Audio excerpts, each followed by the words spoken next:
मोनसेबा हाबा मावदोंमोन गेलेमा बेबादिनो जों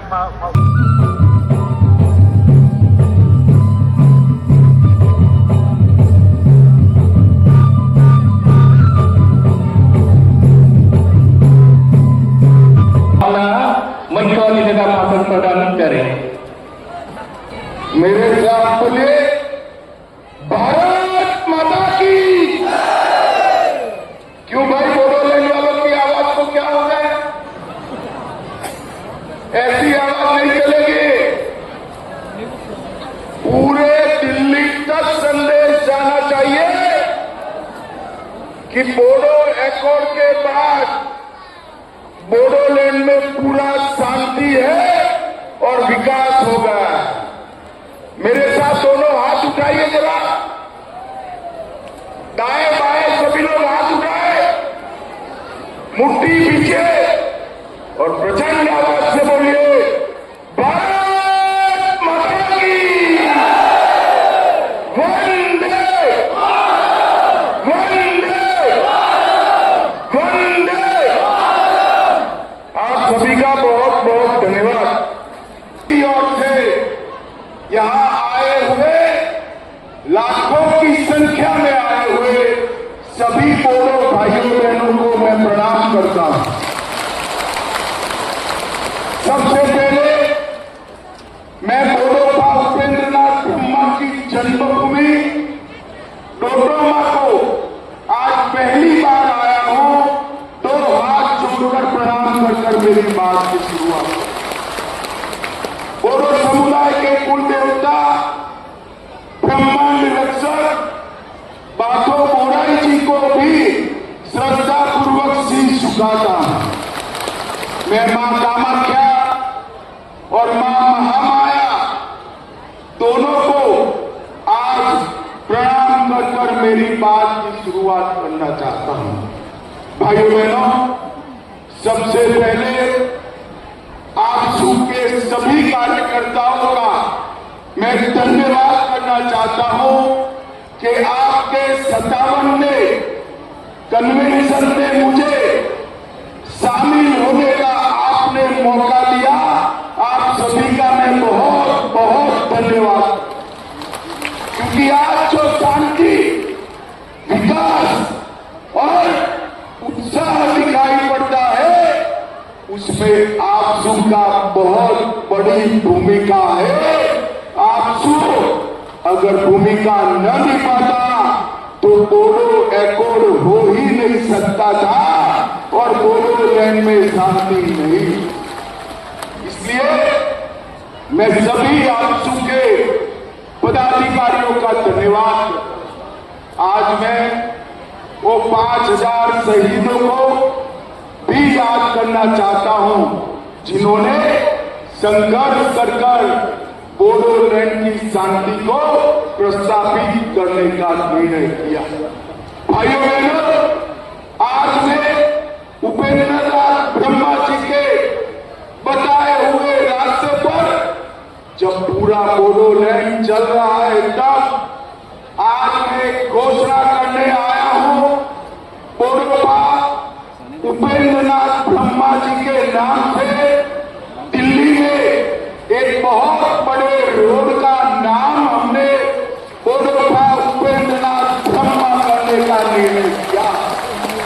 और अप्रैल के प्रथम सप्ताह में आपके सभी नेता और सीएम असम की उपस्थिति में वहां पर उनका पर्च भी लगेगा और वहां पर उनके नाम का भव्य तख्ती लगाने का काम भी हो जाए। भाइयों बहनों, और बोडो स्टूडेंट यूनियन शिक्षा, सशक्तिकरण और विकास को आगे ले जाए। और मुझे कहने में बड़ा आनंद होता कि आपसू से प्रयास से ही आज बोडो भाषा के माध्यम में 12वीं तक परीक्षा चल रही है और इसके कारण हमारी बोडो भाषा शेड्यूल में तो आ गई पर कई सालों तक जीवित रहेगी। ये महत्वपूर्ण आयोजन बोडोलैंड के अंदर स्थापित शांति का एक बहुत बड़ा संदेश।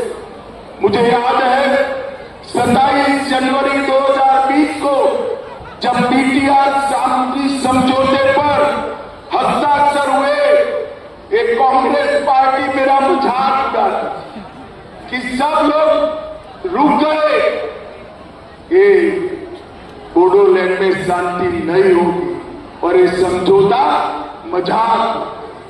भाइयों बहनों, आज समझौते की 82%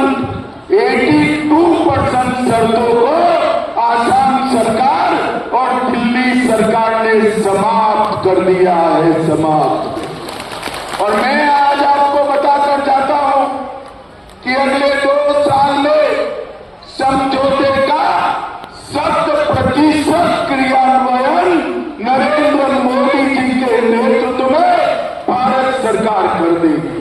और इसके बाद बीटीआर के क्षेत्र में बहुत चिरकालीन शांति। आज समझौते के तहत 1 अप्रैल 22 को हमने पूरे बीटीआर क्षेत्र से अब सपा हटा लिया है। आज बोडोलैंड की 1 डिस्ट्रिक्ट 1 प्रोडक्ट, दिल्ली के होटल में भी कोकराझार का मशरूम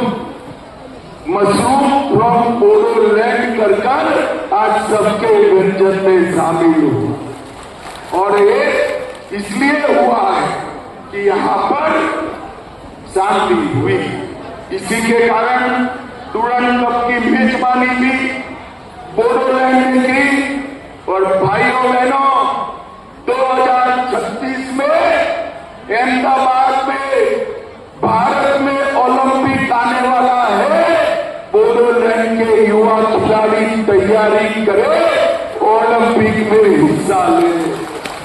भाइयों बहनों, आपके 1 दर्जन से ज्यादा उत्पादन जीआई टैग हो चुके हैं और आज इसके कारण धीरे धीरे पूरे बीटीआर क्षेत्र में औद्योगिक वातावरण बन रहा है। एक जमाना था उन्माद, उत्पाद और अलगाववाद की बात होती थी। आज शिक्षा, विकास और इंडस्ट्री की बात होती है।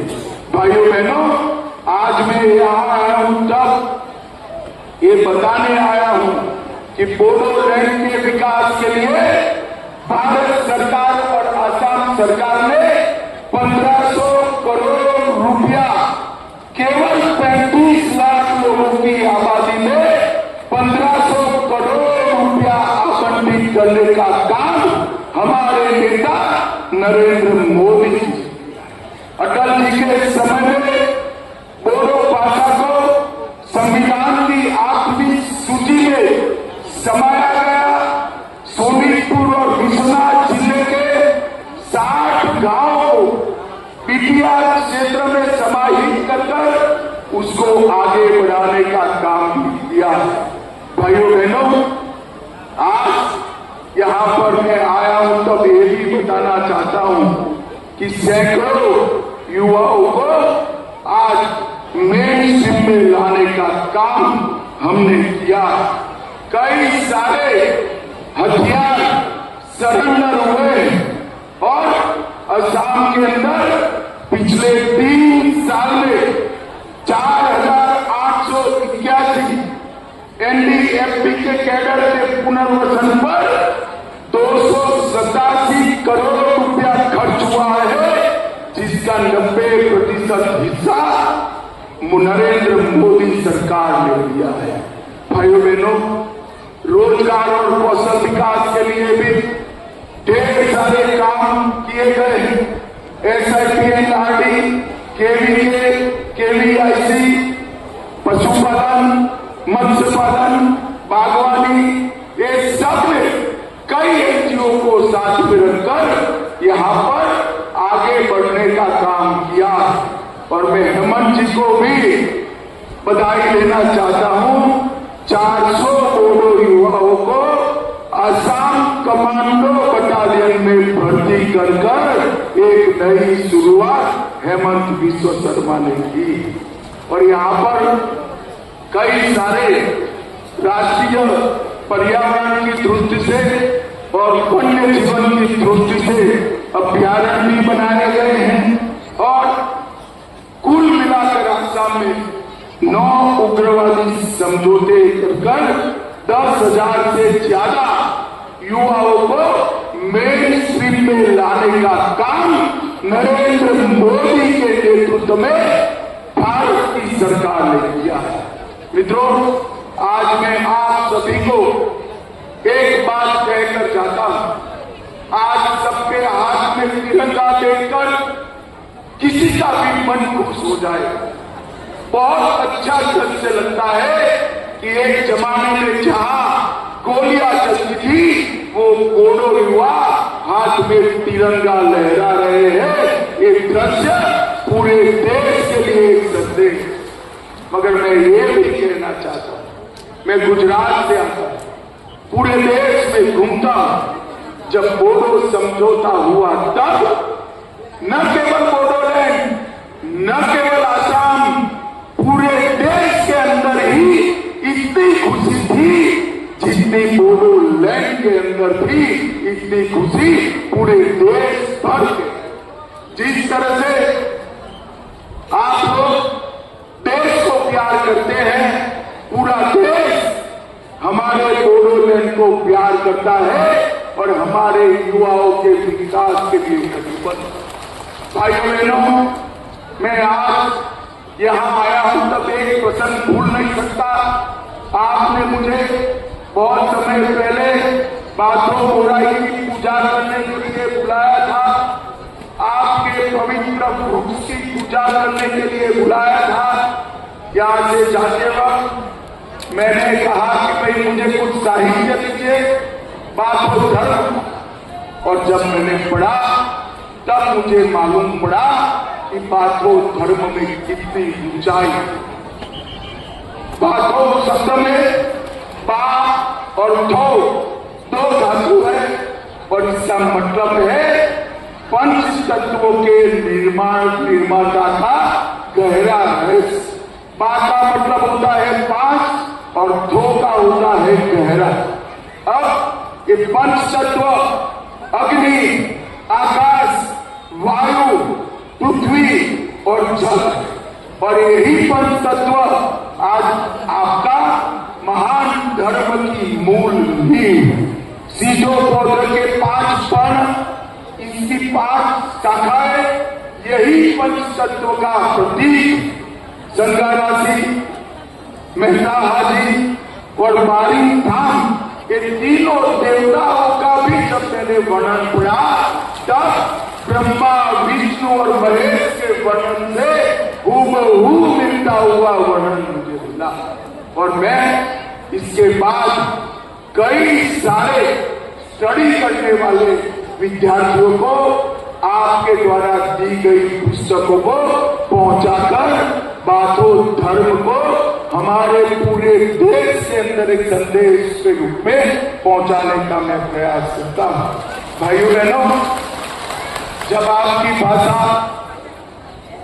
हमारी भाषा, बोडो भाषा 8वीं अनुसूची में शामिल है, तब यहाँ से विश्वजीत देमारी राज्यसभा में जब स्पीकर बनने से पहले जब राज्यसभा में उन्होंने बोडो में भाषण किया तो पूरा देश आश्चर्यचकित हो गया कि देश की संसद में बोडो भाषा में कोई भाषण करता है।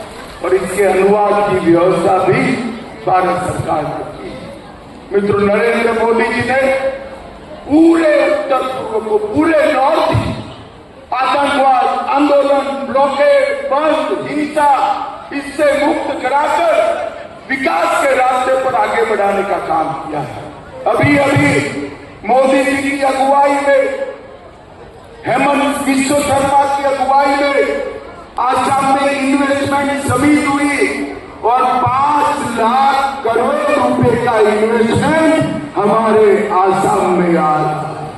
आज आसू के इस खुले सम्मेलन में मैं